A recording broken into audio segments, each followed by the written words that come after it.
Kelly, and hopefully everyone's taxes will go down because that's what he ran on, and some of these plans are different than that. But let's move on. Let's talk about Roy Moore. There's some new allegations. Yesterday, some more women came out. Ivanka Trump was being interviewed with the Associated Press, and she said to that reporter, there's a special place in hell for people who prey on children. I've yet to see a valid explanation, and I have no reason to doubt the victims' accounts. Will the president be commenting on this? Well, the president made a statement when he was in Asia, and he's been very busy here working on explaining to the country exactly what happened in his Asia trip. You saw that yesterday. He certainly is in touch with the different parties involved here. But at the same time, I'd like to say that I was the first person in the administration last Thursday when this news broke. I happened to be interviewed on a different network at the time to come out against conduct as it was described, and I went a step further.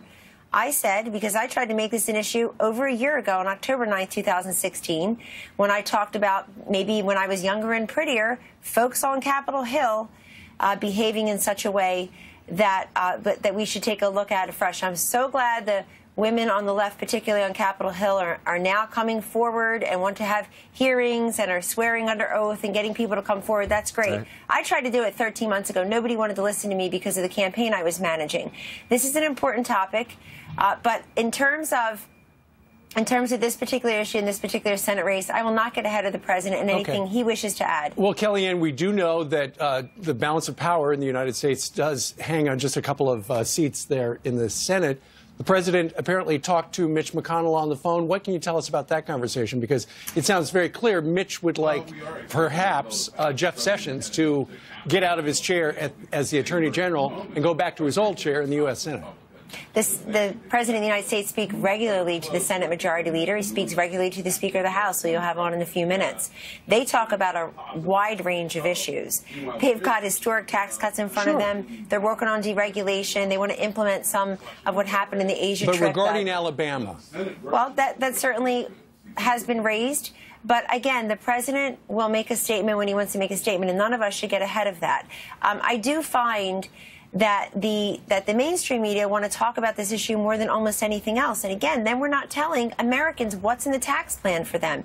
And if this is just going to be a war of sound bites, then the tax plan will not be as successful. Right. Specifics drive support. And I'm sorry, but I think it's incumbent upon everyone who has a role and a responsibility to inform people what's going on Capitol Hill, to tell them what's in this plan. And that's what the president's going to do when he's up on Capitol Hill today. And ultimately, maybe the lawmakers are benefiting from the fact there is less scrutiny on them to be able to go behind the scenes and roll their sleeves up and get into the details. But no one could marginalize the impact of a December 12th election, because a lot of people think that Roy Moore should be removed.